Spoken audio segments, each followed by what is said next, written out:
Le 24, toujours le 24 avril, j'essaie de faire marcher la webcam et comme il faut. A priori ça va, donc cette chose qui m'a traversé, donc voilà.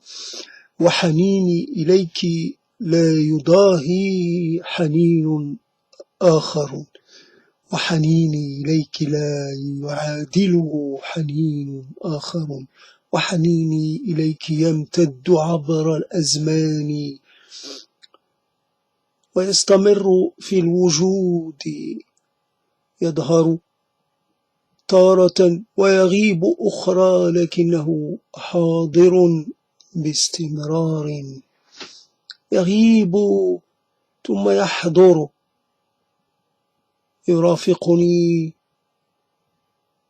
ثم ينصرف. Voilà donc une chose que je voulais écrire oralement en arabe, mais que j'ai préféré mettre en français. Et donc, j'ai commencé par mettre le cadre, mais en arabe. Et finalement, cette chose qui nous traverse, qui s'invite, qui s'immisce, voilà, on ne sait pas comment elle arrive. Il y a un moment de manque, non pas, ça pourrait être un manque de vigilance, ou un moment pendant lequel on n'est pas tout à fait en maîtrise. Comme maintenant je viens de sortir d'un moment difficile, j'ai combattu une sorte d'affaiblissement général conséquent ou consécutif à l'absorption d'un repas conséquent. C'est cela. Alors ça me le fait des fois, évidemment c'est un signe de vieillissement, mais surtout ça vous ôte toute capacité, votre vous êtes retiré du monde pour faciliter l'opération de digestion. Vous devenez simplement, vous n'existez que pour cela. On comprend l'importance du phénomène de la digestion, mais c'est, voilà, ça se passe dans une atmosphère, non pas de bien-être, mais dans une atmosphère, voilà, de contrainte et de subissement. Voilà, je suis le témoin passif, le témoin inactif, en tout cas, muet de ce qui se passe dans mon corps. Et donc, je suis en train d'émerger de cela. Donc, quand je dis le corps, il a son mot à dire dans les choses qu'on dit, les choses qu'on met en parole. Ben, voilà, le corps. Donc, j'ai eu ça avant de commencer à basculer dans l'atrophie. Et là, donc, donc je l'ai quand même sauvegardé pour essayer de passer du temps avec. Simplement, ces idées, on en fait une sorte de compagnon, voilà, comme si on recevait quelqu'un chez soi et qu'on passe du temps avec. Alors, c'est pas décidé à l'avance, ça peut être assez court, comme ça peut s'allonger. C'est en fonction de l'ambiance, en fonction disponibilité de chacun. Donc un thème peut être porteur, mais par contre, le corps, lui, ne suit pas. Comme on peut avoir envie de garder quelqu'un pendant un certain temps, mais lui, par contre, il a des obligations ailleurs, il ne peut pas. Donc on s'arrange, on fait avec. On peut pas imposer des choses à ce qui n'est pas de l'ordre du contrôlable. Voilà. Notre corps n'est pas contrôlé par nous-mêmes. C'est une affaire. Alors, c'est une opération assez j'allais dire, tellement particulière qu'il n'est pas facile ou n'est pas possible de dire qu'il en est finalement qui possède ce corps, qui en a le, le- la maîtrise et le contrôle. Voilà. Le corps, comment finalement émerge le besoin de dire, de parler. Pourquoi ça émerge comme ça et à ce moment, et pourquoi c'est une idée. Pourquoi l'idée, est-ce que l'idée est autonome par rapport au corps? Est-ce que peut-être que l'idée n'est qu'une extension de ce qui se passe dans le corps? Quand vous avez envie d'une caresse, ben vous avez la nostalgie de cette caresse, et cette caresse, et c'est votre corps qui en a besoin, parce que bien sûr qu'il est, on pourrait dire, résilient, comme dirait quelqu'un. Il est résistant, il supporte, mais il y a un moment où il ne sait plus comment faire. Il s'est retenu, il a fait celui qui ne se laisse pas facilement démonter. Voilà, mais quand même, il y a un moment où, voilà, il faut l'avouer, il faut se l'avouer. Ça manque. Une caresse, ça manque. Une attention d'un certain type, ça manque. Partager quelque chose avec quelqu'un, cette chose qui serait le début de quelque chose qui va s'amplifier. Voilà, c'est pas une chose qui va s'arrêter, qui va être finalement qui va exister, mais qui n'aura pas de suite. Donc j'articule les mots, mais j'ai du mal quand même. Je suis encore à 35-40% assoupi. Ouais, vraiment, c'est une véritable catastrophe. Mais encore une fois, il n'y a pas d'autre solution. Ce corps, on fait avec, on s'en contente. Ben, on pourrait pas l'évolution, c'est-à-dire la progression vers un état de dérèglement, un état, voilà, c'est une progression irréversible, voilà. Et à un moment, on est surpris quand même par ces phénomènes hein, qu'on n'a pas l'habitude de côtoyer, voilà. C'est soit se transforme. Donc il y a des choses comme ça par rapport à la nostalgie d'une chose, c'est ce que j'ai dit en arabe, la nostalgie de quelqu'un, l'envie de quelqu'un, et on se demande comment cela, entre deux moments pendant lesquels on est en train de penser à une chose très concrète, très actuelle, et entre deux moments très concrets, ou entre deux moments il y a quelque chose qui apparaît, qui surgit. Ça aurait pu être ça ou autre chose. C'est jamais, on peut pas dire ce qui va surgir. La dernière fois, donc, j'ai rêvé d'une personne que je n'ai pas revue depuis plus de 20 ans. Et plus de 20 ans, c'est assez conséquent. Et j'en ai rêvé, et j'étais en train de l'embrasser. Et c'est la première fois que je faisais ce genre de rêve dans lequel elle y était. Donc c'est assez... Alors là, c'est le sommeil. Mais le sommeil, il a ses propres règles, tandis que l'éveil, lui, l'éveil, c'est un peu plus, comment dire, au niveau temporalité, au niveau durée, c'est différent. Donc on peut, ça se focalise moins sur les actes que sur le souvenir. Donc on pense à quelqu'un, on y pense dans un moment du passé, tandis que le rêve, lui, par contre, mais ça reste que du rêve, il fait venir la personne.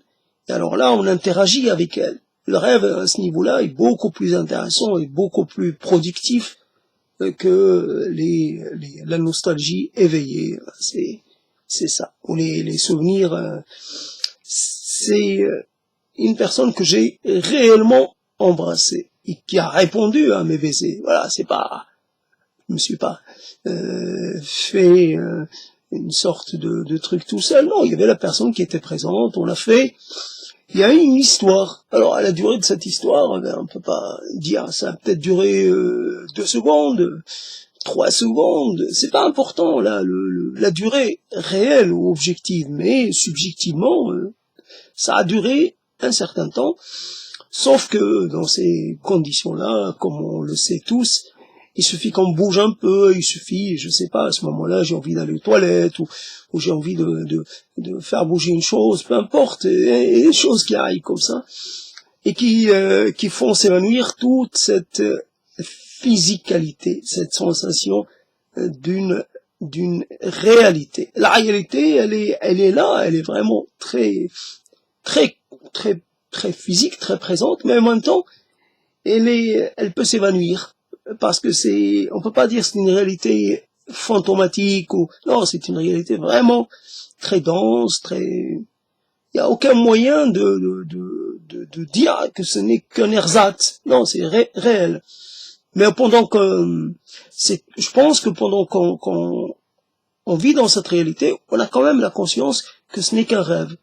Peut-être, je ne me rappelle plus. En tout cas, il est possible qu'on mène les 2 opérations en même temps. Mais c'est vrai, en plus, la personne, je lui ai donné une coupe garçon tout de même, les cheveux derrière un peu longs, mais coupe qu'elle a jamais eue, donc j'ai dû la vieillir un peu, mais peut-être pas comme elle est actuellement. Et voilà, donc, et ça c'est le rêve, tandis que la réalité, c'est juste penser à quelqu'un. Et penser avec un sentiment souvent très très peiné. Et jamais on pense aux gens qu'on a perdus, on pense pas aux gens qu'on a encore. On pense à quelque chose, la nostalgie, quelque chose qui soit qui a disparu à jamais, soit une chose qui n'a pas marché, qui n'a pas donné satisfaction jusqu'au bout.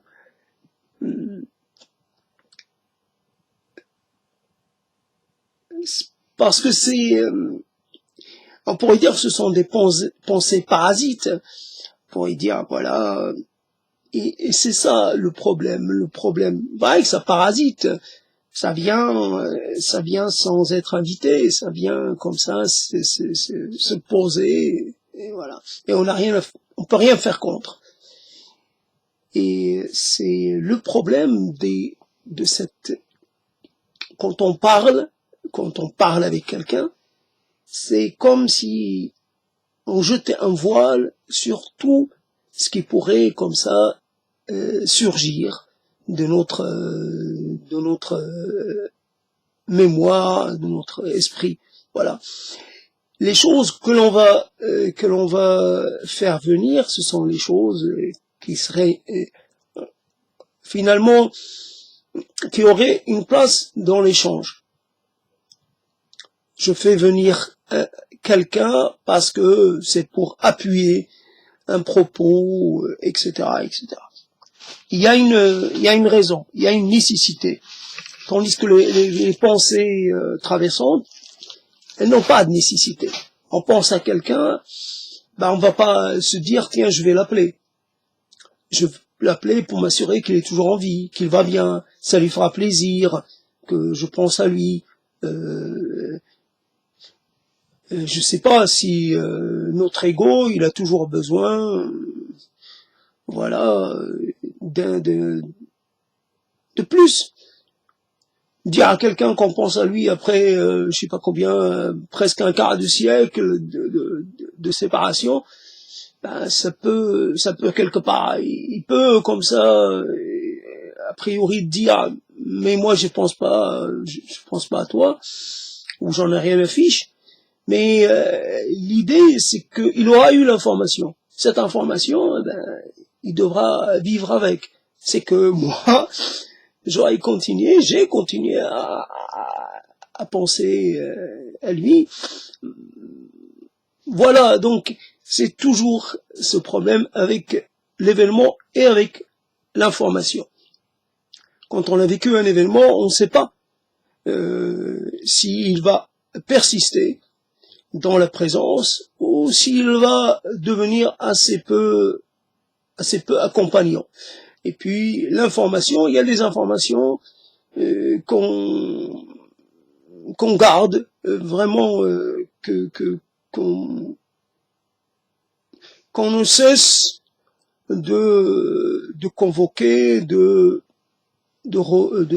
faire revenir, tandis que d'autres informations, ben on les met de côté, en fait on les archive, on les stocke et quelque part et on revient plus les visiter. Voilà, c'est comme ça. Alors, mais il y a des informations qui, voilà, donc dans cette, on sait pas, on n'a pas le choix. C'est-à-dire, on dit, je conserve ça, mais je conserve pas ça. Imaginons dans une séparation suite à un régime de contrat, voilà, ça c'est à toi, ça c'est à moi, ça c'est à toi, c'est réglé, c'est facile à régler. Après, quelqu'un peut très bien dire, peut se retrouver avec évidemment avec le cas du chien, du chat, etc. Je sais pas moi, un lapin ou un arc quelconque. C'est difficile de séparer. Mais là, on voit ce qui est à soi, ce qui est à l'autre. Mais tandis que on peut faire un partage qui pourrait satisfaire les deux parties, tandis que soit ce qu'on garde, ce dont on voudrait se séparer, on s'en sépare pas, et ce qu'on voudrait peut-être garder, on n'arrive pas vraiment à le garder. On oublie, parce qu'il y a le phénomène de l'oubli. Il y a des choses dont on aimerait bien avoir oublié. Eh non, seulement c'est pas possible, ça se fait pas sur commande. Et donc dans les moments, j'allais dire, d'une certaine c'est pas déshérence, mais c'est moment où on est disponible au retour d'une chose. Voilà. Bon.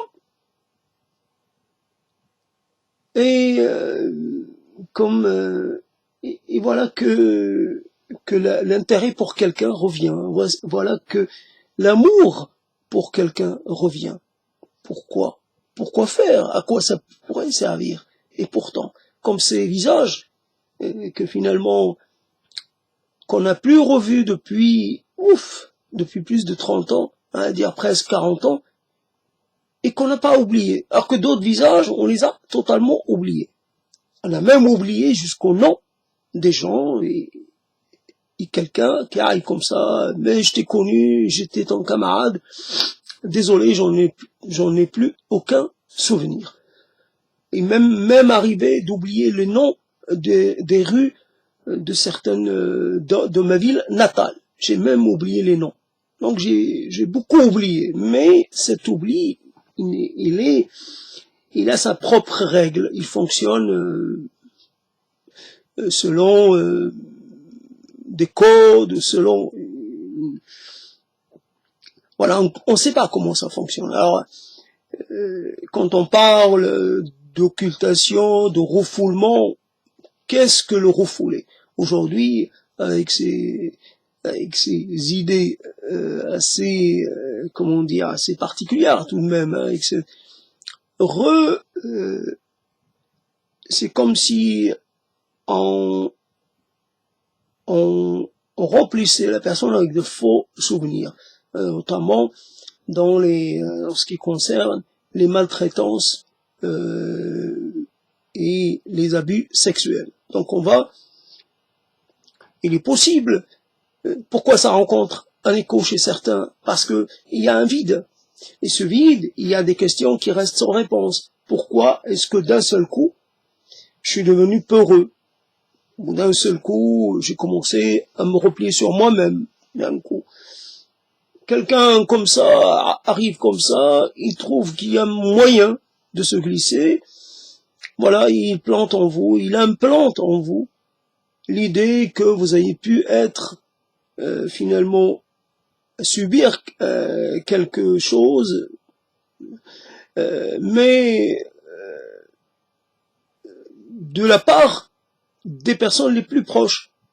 Donc c'est ça le problème. Ça avait été quelqu'un de relativement éloigné, un maître d'école, mais ça, évidemment, pour que ça prenne, il faut évidemment faire venir le père, peut-être même la mère. Voilà, on est dans un domaine. Donc il y a des blancs. Alors les blancs, bien entendu, on essaie d'être rationnel, même si il peut y avoir un élément, presque une tentation. Oui, on n'est pas tout à fait sourd à ça. On le découvre des années après. Et est-ce qu'il y a des souvenirs suffisamment traumatisants pour qu'on les occulte totalement, pour qu'on les refoule de façon parfaite? Est-ce qu'il y a du refoulement qui soit absolu? Voilà, c'est ça la question.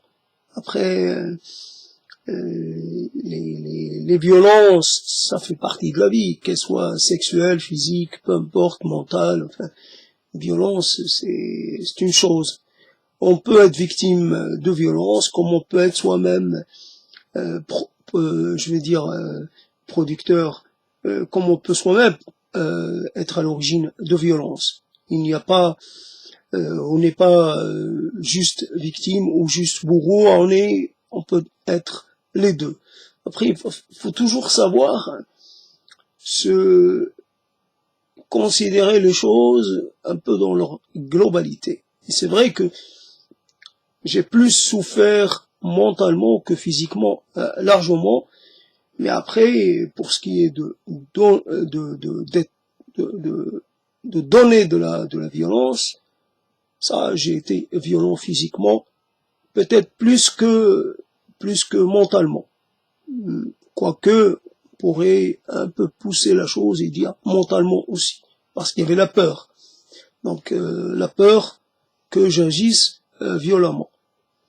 Mais on est là, on se regarde, on est cet être qui a choisi la voie de la violence très poussée à un moment donné de sa jeunesse. Voilà. Pas de sa vie, sa jeunesse. Il s'est cru légitime à punir et à monter en puissance dans cette punition. C'est comme ça, on est là devant quelque chose à laquelle on ne peut plus rien changer. On a été un bourreau, après, bon, il n'y a pas de tribunal, il n'y a pas de manière de rendre, on peut pas, finalement, ça ne suffit pas de demander pardon, on peut pas rendre à la personne ce qu'on lui a pris, et on lui a pris quelque part, pourrait dire, on lui a pris une partie de sa capacité à vivre normalement, j'allais dire, son innocence. On l'a transformé. C'est-à-dire, on peut faire naître quelqu'un à la violence, parce qu'on a été violent.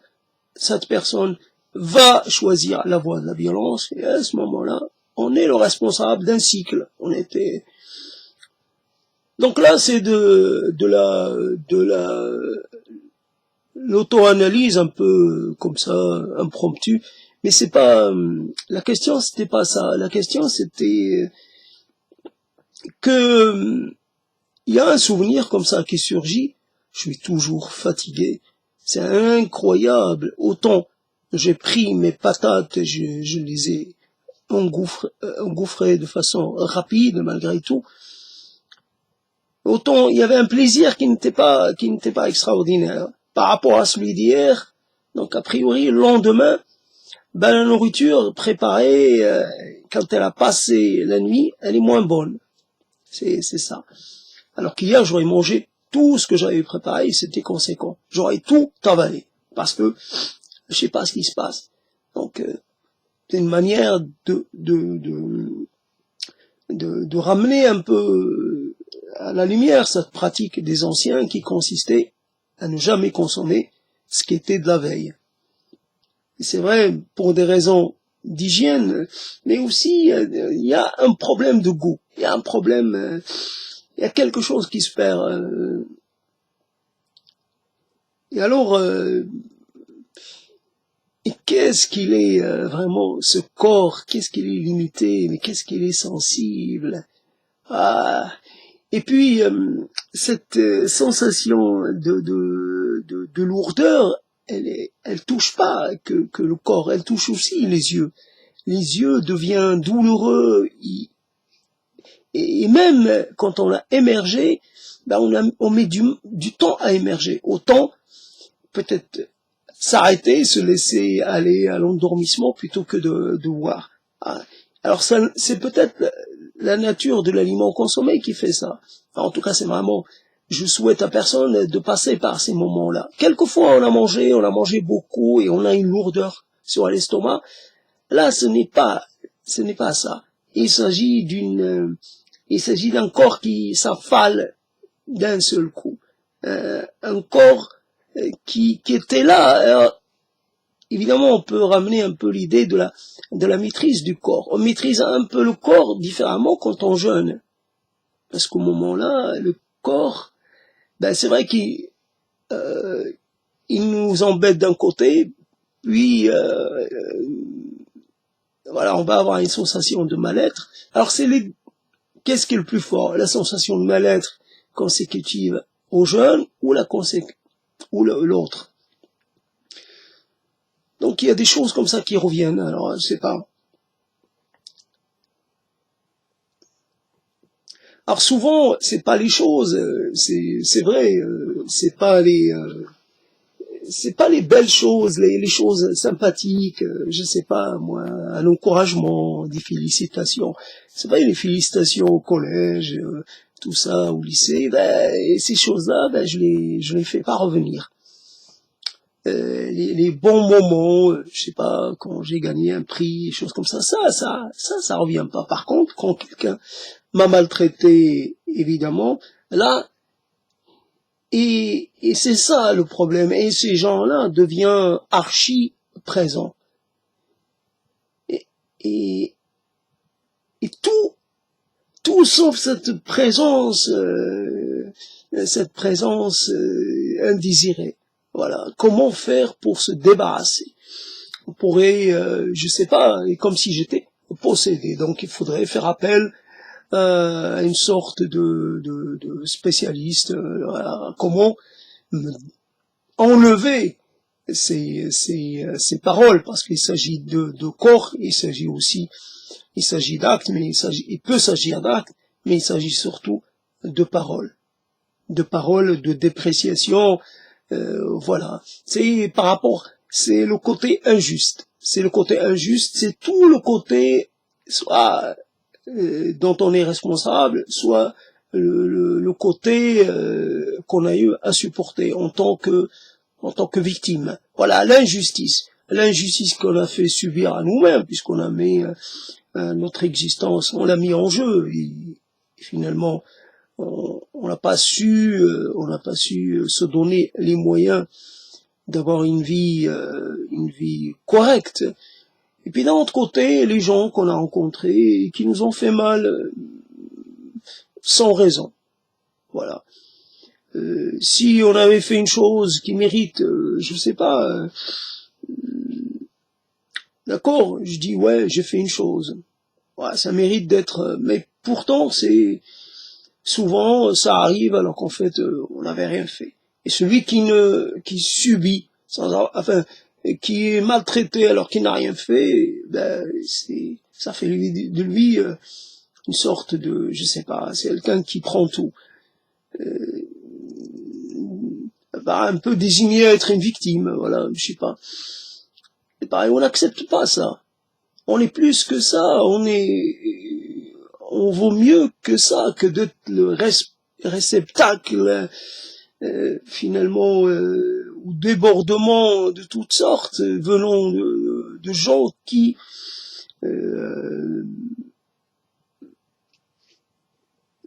malheureusement, certains sont même pas morts. Il y a des gens avec lesquels on n'a pas eu de contentieux. Rien qui puisse, finalement,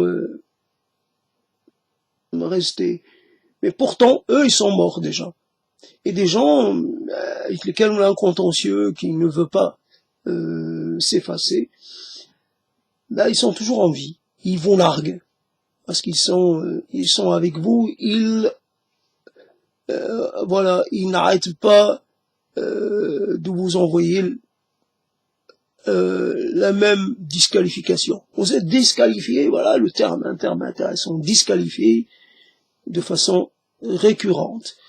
Mais ce n'est pas ça que je voulais dire. En fait, c'est entre deux moments, on ne sait pas comment, par quel processus, il y a une chose qui n'était pas attendue, qui n'était pas prévue, qui n'était peut-être même pas désirée. Voici qu'elle trouve comment passer. Par un étroit, j'allais dire, trois passages, elle trouve comment, voilà, on ne sait pas. Qu'est-ce qui fait quand quelque chose revient? C'est par un processus d'association. Il y a toujours, on peut faire remonter un peu la ligne, pourrait dire la ligne de causalité, la ligne responsable de cette émergence, on pourrait la situer quelque part. Et là, on n'a pas trop les moyens quelquefois, on n'a pas la force non plus. Mais voilà, donc je voulais juste dire ça. Quelquefois, on a le problème avec la parole, c'est que la parole, soit elle est fraîche, soit elle est plus, comme pour la nourriture. Donc, si on laisse de côté, on dit, tiens, j'ai une envie de traiter de ça, si je le mets de côté, quelquefois, c'est dans l'instant même, l'instant de l'émergence de la chose. Il faut passer à l'énonciation. Sinon, boum, c'est passé. Ça va devenir lourd, ça va devenir très, comment dire, ça va devenir comme un exercice presque scolaire. On veut pas d'exercice scolaire. On veut... Hier, j'ai vu qu'il y avait un article dans un journal du CNRS sur l'improvisation. Je pensais que ça allait parler de l'improvisation orale. Non, ça parlait d'improvisation en musique. Bon, c'est pas mon domaine. Moi, j'aurais voulu savoir ce que c'est que sont les processus qui agissent dans les moments d'improvisation. Comment cela en fait, par exemple, quand on fait agir son corps, on a des automatismes. Alors le corps, il a tendance à aller plus à droite qu'à gauche. Il a plutôt tendance à faire, d'abord à faire, il y a des gestes qui sont là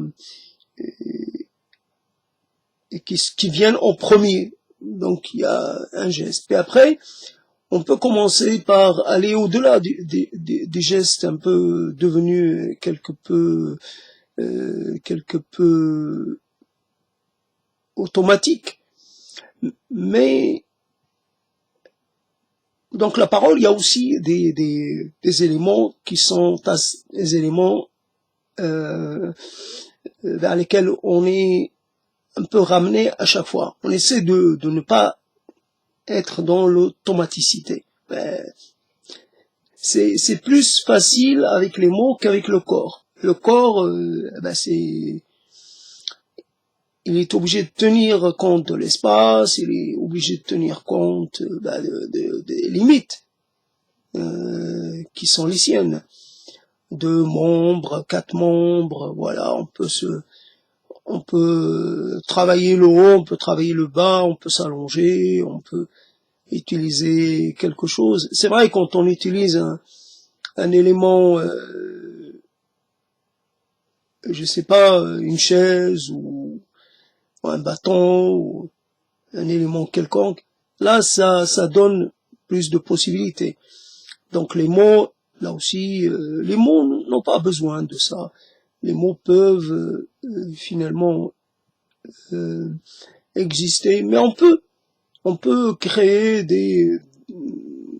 bien sûr, on peut rythmer, créer un rythme à côté, pendant qu'on dise les mots en même temps derrière, en arrière, en arrière,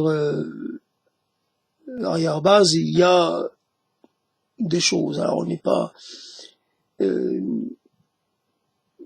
un arrière-fond qui amplifierait un peu le premier le, le premier tableau ou le premier niveau de l'expression. Mais c'est pas vraiment, c'est pas comment ça peut être fait, c'est pas nécessaire. Donc on est là et puis on s'interroge comme on s'interroge tout le temps et simplement on prend la parole parce qu'on n'a pas d'autre choix. On n'a pas d'autre choix que de prendre la parole. Si je me mets à écrire, ça va pas être. Ça va pas être. Alors pour les gens qui m'écoutent, j'ai un projet qui s'appelle Rift. Et Rift, donc évidemment, si je l'attaque par l'écrit, c'est même pas la peine. C'est même pas la peine d'y penser. Rift. Alors l'idée, toujours un peu la même idée, qui conduit vers j'allais dire, des titres ou des concepts de plus en plus, toujours un peu reliés ou liés les uns aux autres. Mais quand on dit rift, c'est l'écartement. L'écartement, en fait, jusqu'à ce que l'entité se détache totalement de ce à quoi elle était attachée. Et elle forme une nouvelle entité totalement autonome, voilà, qui pourrait fonctionner avec ses propres règles, voilà, elle aurait ses propres formes, elle aurait... Oui, le rift, c'est ce processus d'écartement presque irrépressible, on ne peut pas l'arrêter. Et il conduit, il est le résultat de, évidemment, c'est ce qui apparaît à l'extérieur. Mais c'est une chose qui trouve son origine dans quelque chose de caché, de profond. Et extérieurement, ça se manifeste comme ça. Ça se manifeste par... voilà. Et puis, on a aussi des manifestations, non seulement au niveau de l'écartement, mais il y a des tas de choses qui s'expriment.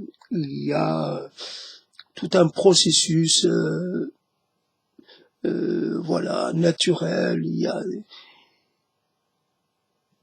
C'est un monde relativement, malgré tout, qui n'est pas... c'est un monde vivant à sa façon et qui peut surprendre. Il est inhospitalier, bien entendu, mais il n'en est pas moins vivant, il n'en est pas moins mobile, il n'en est pas moins dynamique. Voilà, c'est ça. Donc la dynamique du rift, si l'on peut dire. Voilà comment on peut se séparer de son origine. Donc il faudrait, pour travailler ça, il faudrait le faire sous une forme, on va dire, comme quand on s'écarte un peu du sein maternel, comme quand on s'écarte de la langue maternelle, comme quand on s'écarte de la mémoire collective, comme quand on s'écarte finalement des pratiques collective, quand on commence à faire bande à part, on lâche, on lâche, on lâche. On est obligé de lâcher. Et donc, ça conduit, ça peut aller très loin. Il y a des processus qui peuvent s'arrêter à mi-chemin. Voilà, pendant un certain temps, plus rien. Et puis il y a des processus qui vont continuer voilà, jusqu'à ce qu'on arrive à un résultat qui va peut-être surprendre. Voici. Et donc là, les choses, c'est pourquoi finalement l'intérêt de prendre la parole comme ça, quelquefois sans réel, sans grande pertinence, si je puis dire, mais c'est au minimum, pendant qu'on fait ça, au minimum, on fait bouger ses lèvres. Au minimum, on interprète. On est l'interprète de ses propres sensations.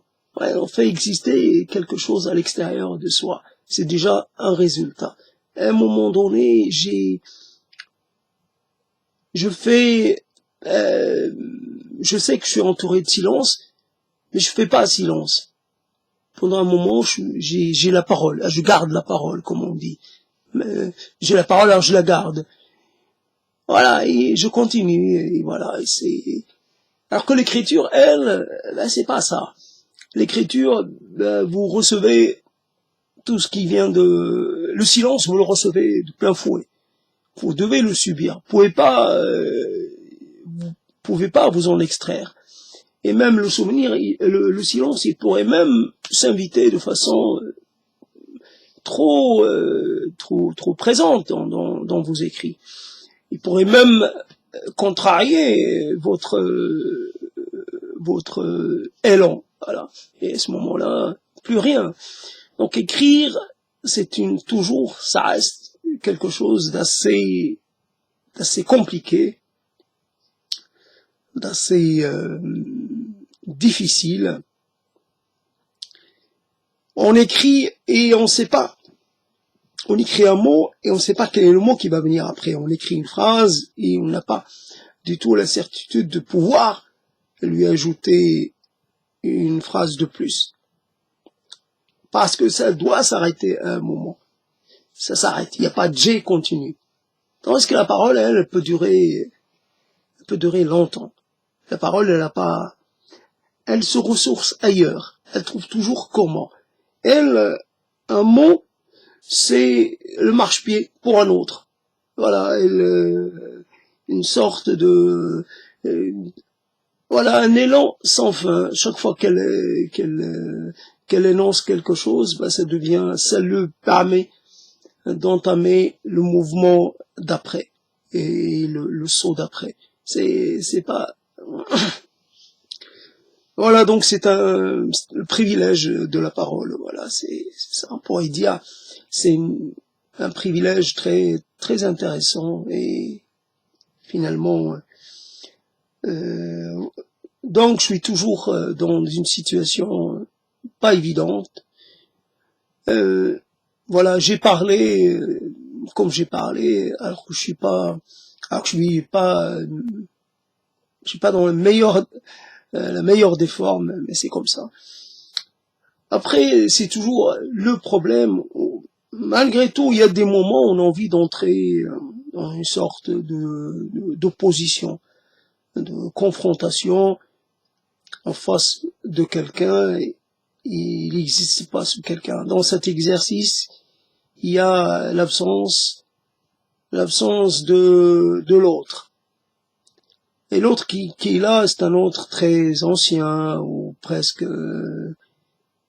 un peu consistant sans l'être tout à fait. C'est une présence, mais c'est une présence, je sais pas, des natures particulières.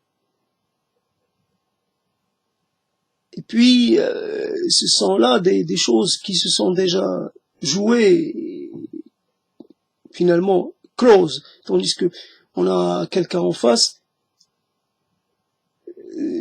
c'est l'invention en permanence. Donc, on va dire une chose et on ne peut pas deviner la réaction de l'autre.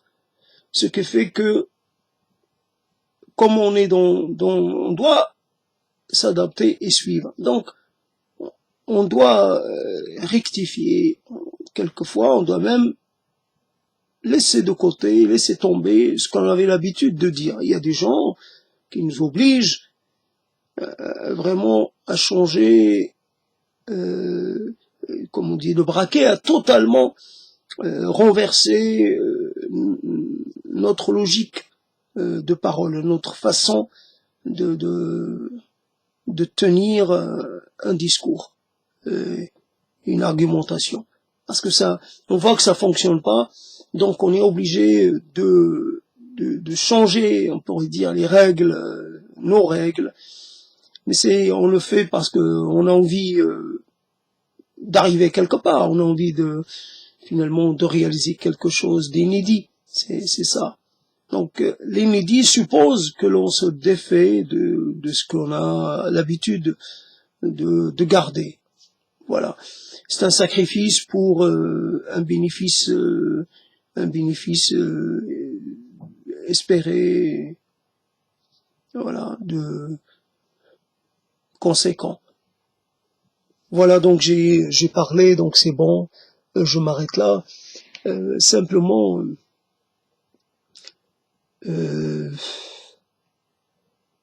c'est pas comment on fait le tour, on fait jamais le tour, on trouve toujours comment se relancer.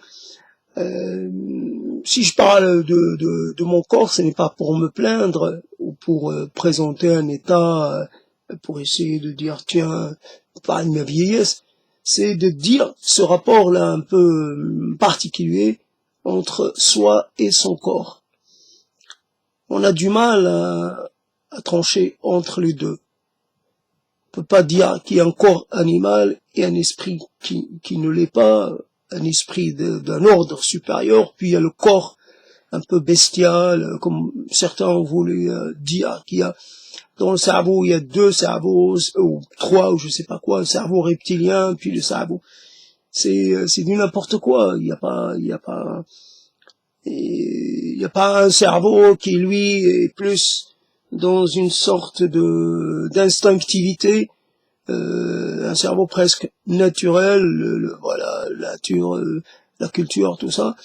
Et puis, un cerveau qui, lui, par contre, et celui-là, c'est le cerveau le plus intéressant, celui finalement du raffinement, de la pensée, de l'intelligence, de l'improvisation, celui de la poésie, celui de la philosophie, voilà, celui de tout ce qui est, celui de l'idéal, celui peut-être de la spiritualité, celui de l'altruisme, celui de l'altérité, plein de choses comme ça. Et en fait, on n'est pas séparables. Peut-être que l'on peut, pour des raisons, je sais pas moi, didactiques, essayer, mais dans le vrai, une fois qu'on est finalement, quand on fait bouger son corps, on fait bouger la totalité de son être. On fait pas bouger que sa bouche, on fait bouger ses yeux, son nez, ses oreilles, on fait bouger, on fait appel à tout. On fait bouger son ventre, ses fesses, ses bras, ses jambes, tout est là. Le corps tout entier et toute l'énergie que le corps peut nous fournir. Quelquefois, le corps lui-même, il n'a pas le choix.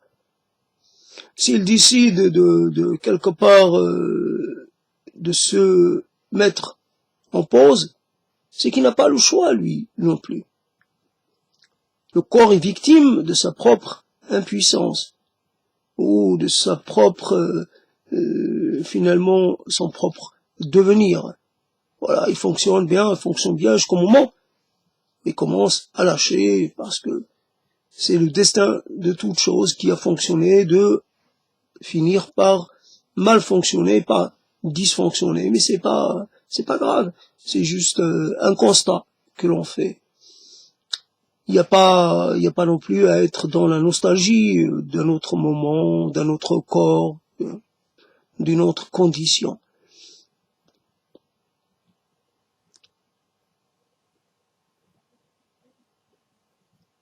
C'est ça. Malgré tout, peu importe, c'est qu'on est dans la production de quelque chose. Alors cette chose n'a pas de valeur en soi,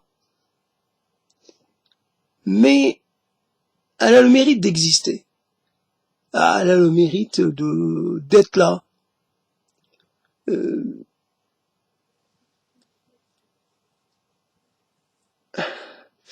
Je sais pas comment finir cette prise de parole.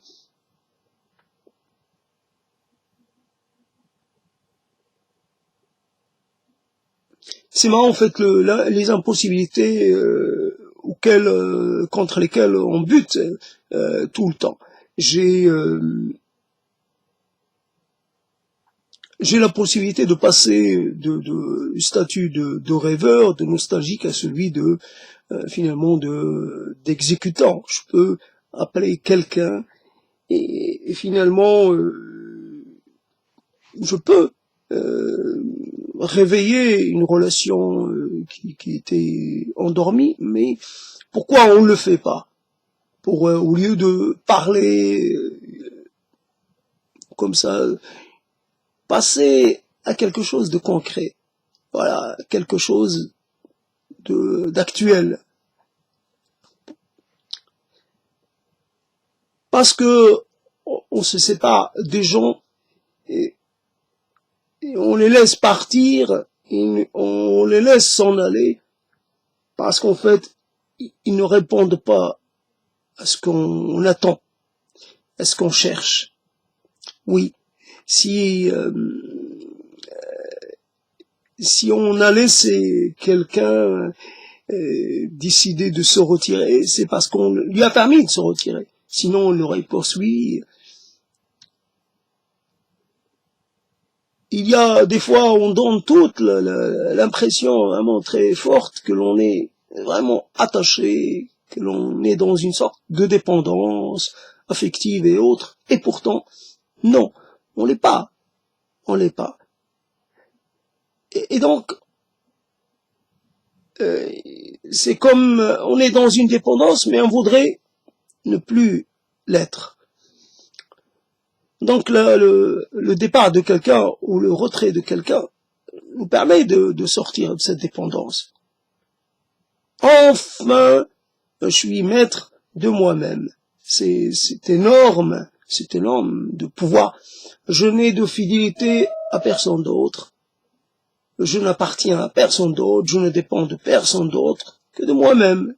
Pour parler très rapidement. Évidemment, c'est pas la vérité. Je m'en fiche de moi-même. Hein. Je cherche même pas à dépendre de moi-même. Je m'en fous de ça. Mais simplement pour placer l'autre dans la place qui est la sienne. Je sais pas, l'autre ne pourra pas me sauver de moi-même d'une certaine façon. On peut, je me lance dans cette prise comme ça, dans ces paroles-là, parce que je voudrais arriver à une heure, mais en fait je me lance comme ça. Voyons que ça ne tient pas. Ça tient jusqu'à un certain moment, un certain point. Et puis après ça ne tient plus. Mais voilà, je dois avouer très vite que c'est pas totalement vrai. Alors qu'est-ce qui est vrai? Qu'est-ce qui est vrai? Qu'est-ce qui résiste à une analyse comme ça, ou à une sorte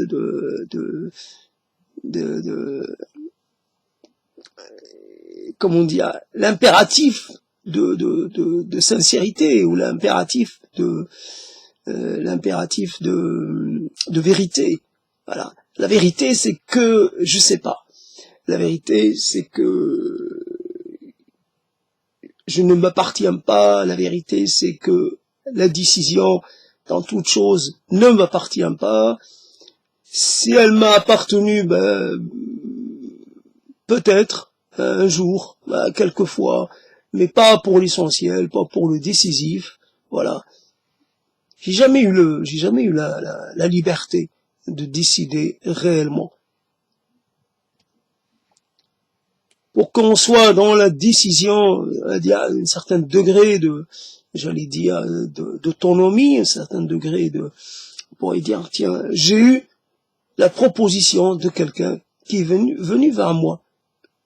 Ben, c'est une personne qui est venue. C'est une personne, à un moment donné, qui est venue. Je peux pas établir tout mon rapport à la vie en partant de quelques éléments. C'est quoi quelques éléments face à la multitude? Bon, on pourrait dire, tiens, dans un temps assez court, j'ai eu 100 propositions, 200 propositions, et je n'ai pas accepté. Eh ben non, j'ai eu une proposition, peut-être deux, grand maximum. Donc, c'est pas ça, la rencontre n'a pas pu avoir lieu. Parce que ce que j'ai vu dans les yeux m'a pas interpellé. Voilà, l'éclair que je recherchais, ben je l'ai pas vu. J'ai pas aperçu. À la rigueur, moi je cours après une odeur, cette odeur je l'ai pas rencontrée. Une forme, une odeur, quelque chose. Il y a des choses qui nous appellent, mais en plus, chaque fois que je mets en place un dispositif explicatif, tout de suite je suis obligé de l'écarter. C'est ça le truc. Il n'y a pas de dispositif qui puisse convenir réellement. Même pas pour un seul cas. Un seul cas. Alors, quant à l'étendre, c'est pas la peine. C'est vrai qu'il y a des gens qui disent qu'ils ne sont pas maîtres, mais fondamentalement, après, ils disent quand même, ils sont pas maîtres, etc. Mais moi, je dis, je suis maître en rien. Voilà. Mais je suis pas de maître. C'est lui qui me fait agir et je sais pas ce que c'est. Je pourrais pas dire, tiens, il a pour nom ceci ou il a pour, je sais pas. On passe sa vie un peu sans jamais avoir eu le sentiment qu'elle est à soi. Elle passe. Voilà, elle passe comme elle passe. Et là, on est encore une fois des spectateurs de tout ce qui nous arrive. C'est ça la chose la plus difficile à accepter. Les choses se passent comme si elles arrivaient à quelqu'un d'autre. Voilà une sorte de non pas de déphasage, mais une sorte d'extériorité à soi qui est bizarre. Voilà, donc je suis arrivé à une heure, je m'arrête là, c'est comme ça. Simplement celui qui a peut-être toute la connaissance, le talent d'expliquer ces choses-là, si il m'écoute, qu'il se manifeste. J'en ai grand besoin. C'est quelqu'un qui, lui, a la chance d'être plus doué, d'être plus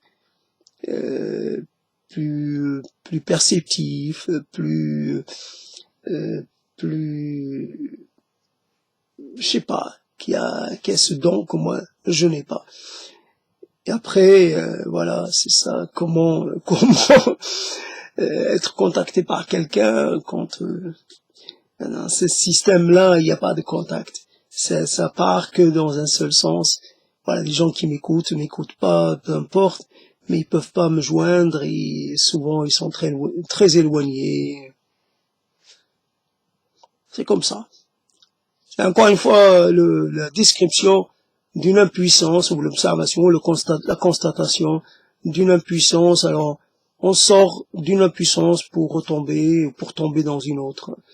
Simplement, c'est cela. Alors on fait appel aux mots. On n'a pas d'autres auxiliaires. Alors les mots, quelquefois, ils sont de bons serviteurs, quelquefois ils le sont moins. En tout cas, on essaye, malgré les limites de ce que l'on peut faire ou ce que l'on peut espérer pouvoir faire ou pouvoir atteindre. À très bientôt, donc j'arrête là.